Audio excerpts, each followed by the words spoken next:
Bloopers, I have quite a few. Very funny ones that really happened. They're very honest. I had an act on the show with me, a book called Pallenberg's Bears. It was an animal act. And they had a trainer, and the bears used to do tricks of jumping over pedestals and everything and going. Bears, not elephants, bears. Then I found out after the show that unfortunately, the one that owned the act, the trainer, was on the juice, and he was drunk. He was shit. He was really loaded. Now he's working these Pallenberg's bears, hitting them, just tapping them, go over like this, so and so.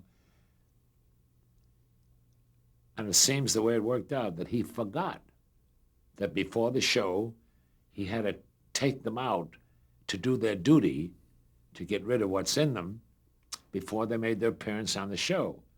Well, he forgot because it was like that. Well, I said, ladies and gentlemen, from the bottom of Bailey's Circus, here you have the sensational Pallenberg's Bears. Yum, bum, bum, bum, bum, bum, bum, bum. Light went out, curtain went up, and the bears are running around. He's got a wand sticking. Move this way, that's it. Fine. There's applause. All of a sudden, on the stage, right on camera in front of the audience live, these bears were not taken out before to do their duty. They ruined the whole stage. Big round frisbee. Larger. They were about this big. And they're doing their duty on the stage in front of the audience. They're crapping all over the stage. And I'm in the wings going, oh my God. Now, the stage is filled with all brown horse shit, not shit, bear shit. Well, and the audience is screaming because they're watching them do it. Well, the act was through, and there was no way of me coming out from the wings to get over because I had to keep hopping and jumping over these frisbees. But they were larger, big clunks. I walked on my toes, hopping. And the audience now is screaming because they're in on it and it's live. We can't change it. There's no way of redoing it, retaking it. Well, I made some excuse. I said, pull down the curtain. I stepped in front of it, and I said something about they were sent in from Canada duty-free or something. I don't know, something like that. Some lousy one-liner. But the unfortunate part is that there was no way to routine that particular show by putting the bears after I did my monologue, and the next act to introduce it could only fit in this spot, was a wonderful dancer, Jack Cole, and he had and the two sisters, the Kraft sisters, who worked East Indian with bare feet and bells. Oh boy, oh boy.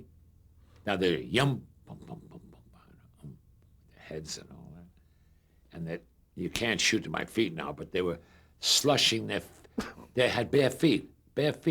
Now now we had no time to clean it up. We couldn't stop it. There was no stop and go right through the show. Well, they're doing and their feet are going and they're doing all this.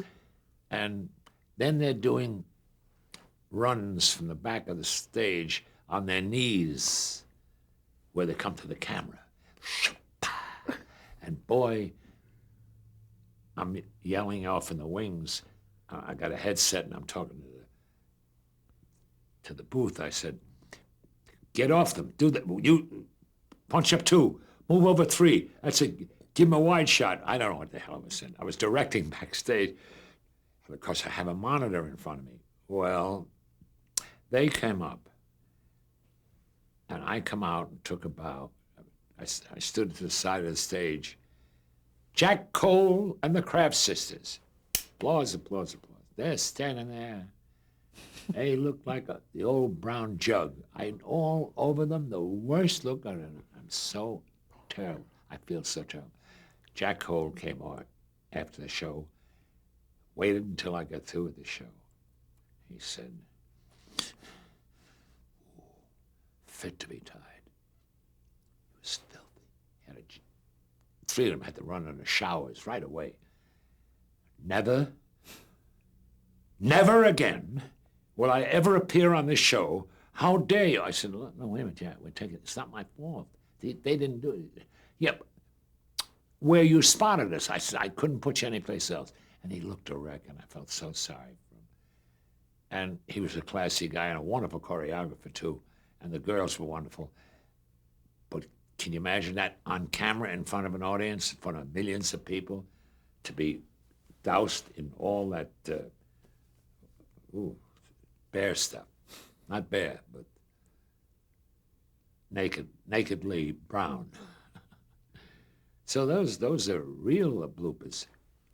The other blooper was that I remember very well. I had red buttons on the show, and I had written a sketch called Confidential Auto Loan, and where he comes in for an auto loan, and he come in like a round haircut or whatever, with yellow shoes on. He said, and so I was doing straight, and I kept switching off, and I played the one that wants loaning the money, and I said, pardon me, how much would you like to have? Now I make him go through a whole thing. Get to the bottom line. I said, well, you have to be examined. He said, what do you mean? I said, well, you need a doctor, call a doctor in to examine him. You want to loan $300. By the time he got out of there, it was about $400 that he had to pay out of his pocket. That was the idea of the sketch. Now I said, in the middle of the scene, I said, take off your clothes. He said, what? I said, take off your clothes. He said, well, take me out one time. Which we shouldn't have said because there was a tremendous rule not to get suggestive any. But we dodged it, and they accepted it. They had to, the network, because it was done, and we couldn't do anything. I said, take off your clothes. He said, I don't want to. I said, take off your clothes. You got to be examined. I don't want to. Well, my sister, Rosalind, she was the head of the costumes. And she made Red Buttons a suit with Velcro that I could take the lapel of the suit and rip it, and it was also attached to the pants. And the effect was, I say, take it off. I won't. If you don't take it off, you can't get the money. Now take it off. And I said, well, if you don't take it off, I will. And I pulled it, and everything supposed to come off in one piece. The coat, everything was made that way, the Velcro, and he was supposed to be standing there with bright shorts and a T-shirt. Well, we get to that spot. I said, take off your clothes. He sounded, take me out first. So I said, take it. If you don't do it, I'll do it. I grabbed the top. I tried to get him off. And I couldn't get him off. I couldn't get him off. They wouldn't break from the Velcro. Then I put my hand in here in his shirt, which was a big mistake. I put it in his shirt, my two hands, in his undershirt. Not below his real shirt, he had underwear on. And I put my hand in and I pulled and pulled and pulled and ripped the whole top and bottom off of his underwear, his undershirt, his shirt, his underwear, and his shorts.